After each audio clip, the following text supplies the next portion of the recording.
Men's അസോസിയേഷന്റെ പ്രതിഷേധം രസകരമെന്ന് VD. Satheesan. സ്ത്രീകൾക്ക് KSRTC ഓർഡിനറി ബസ്സുകളിൽ സൗജന്യ യാത്ര അനുവദിക്കുന്ന പദ്ധതിയായ പ്രിയദർശിനി പദ്ധതിയുടെ സംസ്ഥാനതല ഉദ്ഘാടനം നടന്നിരിക്കുകയാണ്.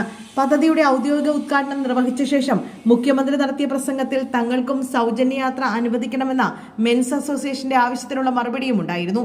മെൻസ് അസോസിയേഷൻ പ്രതിഷേധം രസകരമാണെന്നായിരുന്നു മുഖ്യമന്ത്രി പറഞ്ഞത്. താനൊരു പുരുഷ വിരോധിയല്ല.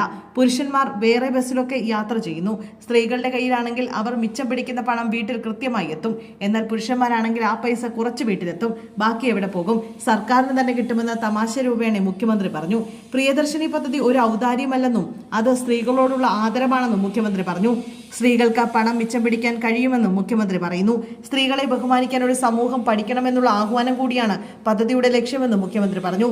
തിരുവനന്തപുരം പാപ്പനംകോട് ഡിപ്പോയുടെ ബസ്സിൽ തമ്പാനൂർ മുതൽ പെരുമാതുറ വരെയാണ് പ്രിയദർശിനി പദ്ധതിയുടെ ഉദ്ഘാടന യാത്ര. മന്ത്രിമാരും സംഘവും തമ്പാനൂർ മുതൽ സെക്രട്ടേറിയറ്റ് വരെ സഞ്ചരിച്ചു. KSRTCയിലെ ആദ്യ വനിതാ ഡ്രൈവറായ പെരുമ്പാവൂർ ഡിപ്പോയിലെ ഡ്രൈവർ ഷീലയായിരുന്നു ഉദ്ഘാടന സർവീസിന്റെ ഡ്രൈവർ. ഉദ്ഘാടന ബസ്സിലെ കണ്ടക്ടറും വനിതയാണ്. മുഖ്യമന്ത്രരിയും മന്ത്രിമാരും ഉൾപ്പെടെ 20 VIP-കൾ ബസ്സിൽ യാത്ര ചെയ്യുകയാണ്. ഓരോ ജില്ലയിലും മന്ത്രിമാർ പ്രിയദർശിനി പദ്ധതി ഉദ്ഘാടനം ചെയ്യും.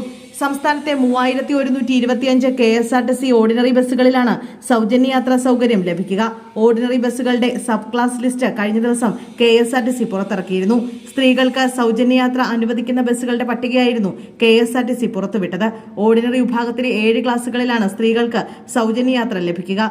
Ordinary, city ordinary, limited stop, ordinary, town to town, fare stage limited stop, point to point, ordinary, ഗ്രാമവണ്ടി എന്നീ ക്ലാസുകളിലാണ് സൗജന്യ യാത്ര ലഭ്യമാക്കുക.